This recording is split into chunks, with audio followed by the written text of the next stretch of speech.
Righty. So my DA is product photography on Instagram. Like I take photos of products using my iPhone camera. It's called Jess Can Create on Instagram, and it's just a variety of products. I have no photography equipment whatsoever. I haven't purchased any expensive products. I just went around my house, found ones that complemented like colors and everything. I demonstrated a savvy approach to budget management, basically.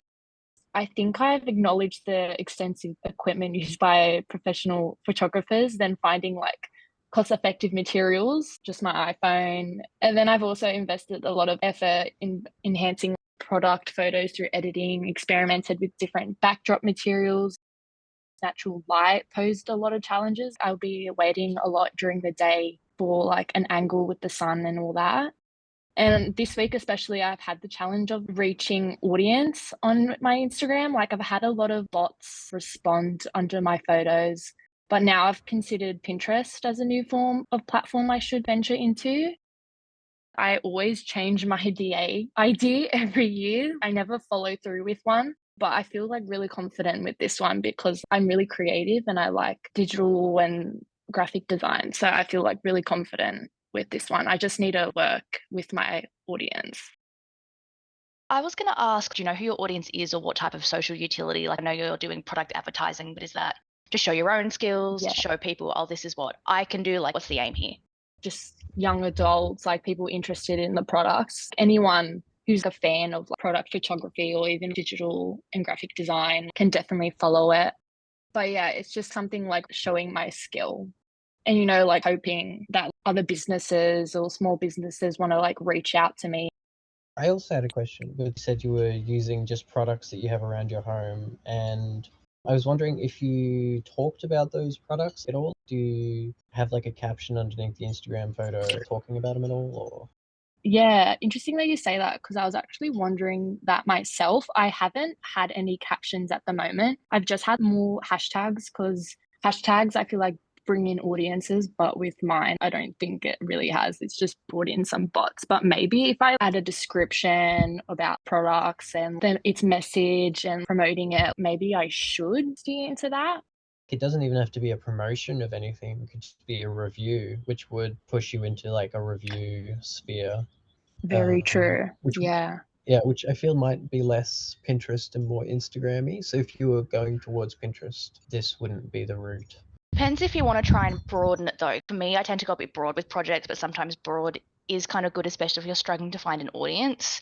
Because the Pinterest sounds like a really cool idea, especially if you're showing off your own photography and then you can also show off other people's photography. Like you may end up collaborating with people there. But another thought I really like that idea of reviewing, but possibly making a blog or like Twitter or something, maybe trying to post. I think you can do Yeah. blogs that are photo based, make either it more business focused as an option, because you have two very different audiences if you're trying to reach out to brands versus reaching out to people in their 20s looking to buy things. Those are two very different audiences. Yeah, I like that idea though, the blog reviews. I do like that. So should I not really use Pinterest? Because I feel like Pinterest and Instagram, they're basically doing the same thing. I think the only way I suggested Pinterest was just to pull in a Pinterest audience. But if that's not going to work, I'll probably do the blogging idea because I quite like that. It's up to you. Pinterest could Yeah. work and you could utilize that on the blog, but maybe like, yeah, just keep the Mm, options open. But the blog could be cool because you could maybe have, as Nikki was saying with the reviews, that you could do Insta reviews and then do a bit of review on the blog, but maybe even show the process. Because if you said it was graphic design focused, going, here's the resources that I have, here's what I'm able to make. That's showing your skills. That would broaden the scope of the project, I feel, because like it'd be the two different audiences for the young adults and for the brands, two different aspects of the project, which would be like killing two birds with one stone, like one mm, project. definitely something to consider around. Thanks, guys.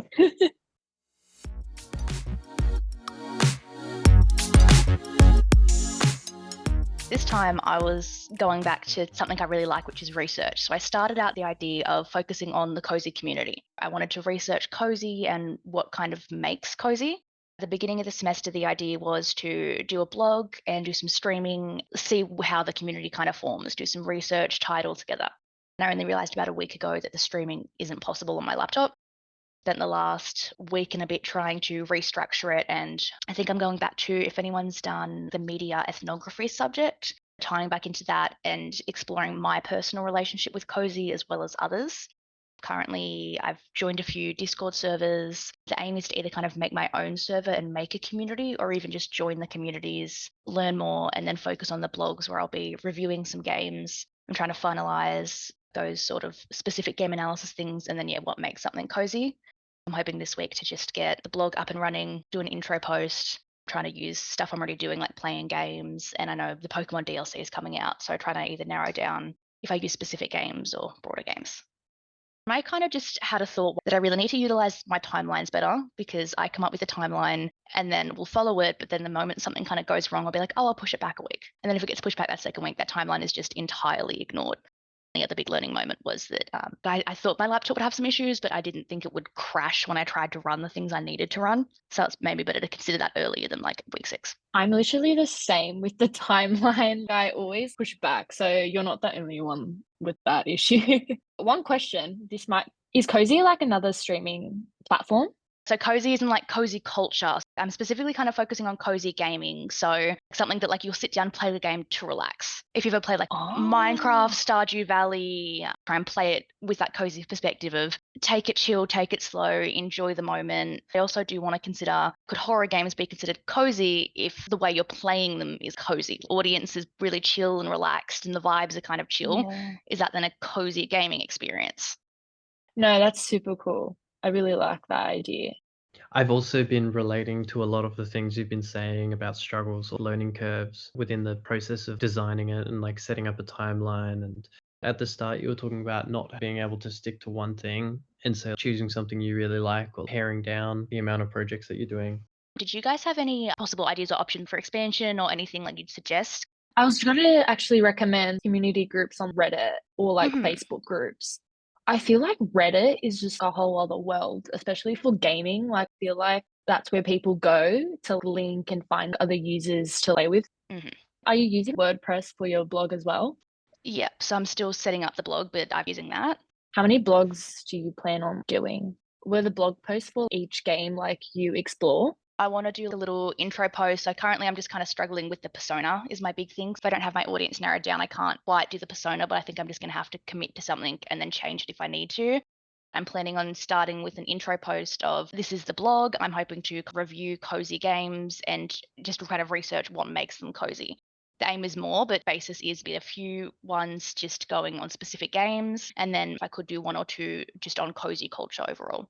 Yeah, I like that community and blog aspect of it. I feel like to get the vibe of how you should write it and how you should do the blogs, you could just go onto, say, Reddit and find, I'm not sure if there's a cozy video game or even just a cozy core, cozy culture subreddits where you can just read a heap of posts and see how everyone talks on there and just use that as a template for writing those blogs. That sounds like a good idea, because originally I was going to use Discord as asking people, but even making it Reddit, yeah, other people's reviews, and that's a good call of seeing the type of language used and how things are structured. Yeah, and I do like that you're doing blogs instead of streams. I feel like it's a much simpler and more pared down version of what you're doing because it's pretty much the same thing. Just you don't have to do a 2-hour stream. You can just do write about highlights of what you've enjoyed about it and what you took from the experience. On that, actually, I found like now on TikTok, I see so many gaming highlights and I actually find it quite entertaining. So maybe you can do like highlight videos of the best moments of your stream and then pop it into one video. I'll have to see. I'm not too sure because I was trying to go away from streaming again, but I even could use OBS and the stuff I've already set up to just record to see how much effort it is to look back on like an hour's worth of footage and go, oh, here's some key moments.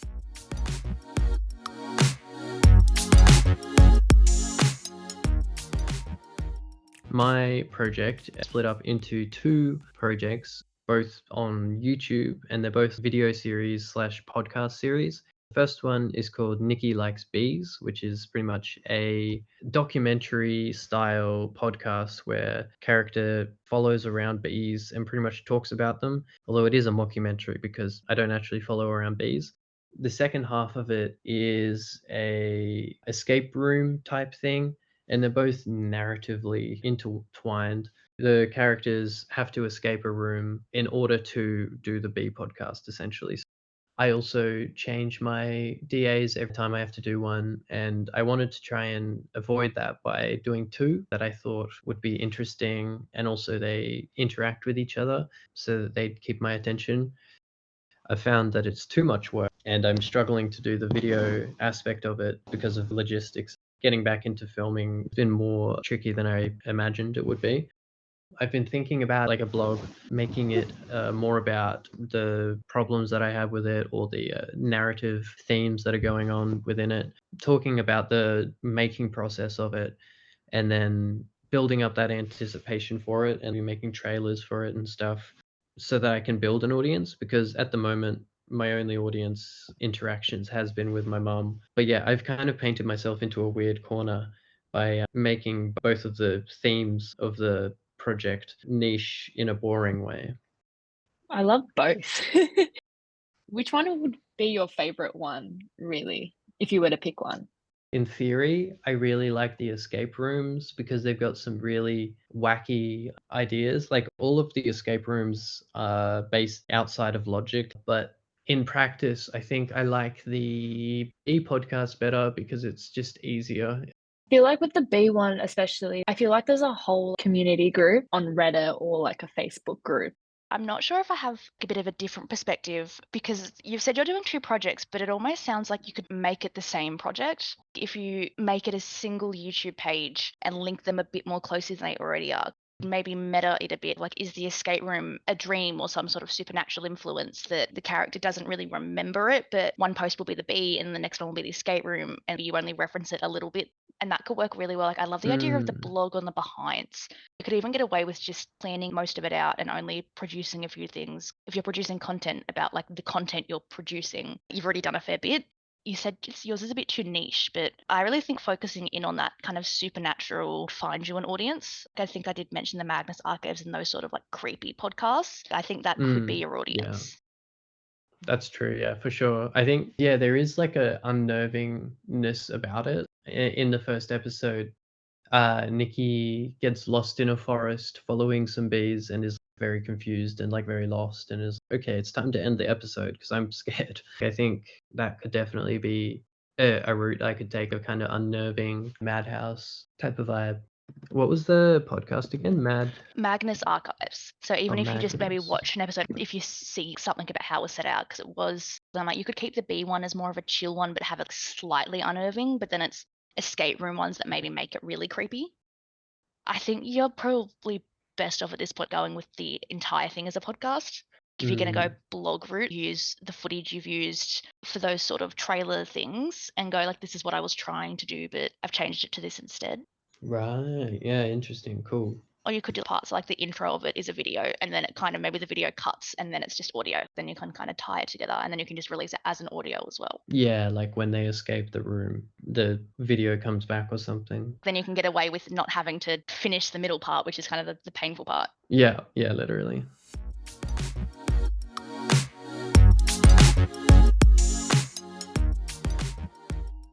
I think we've kind of already looked at common themes and issues, but maybe if we go, is there anything from these DAs or anything we'd take from this into the real world or into future DAs?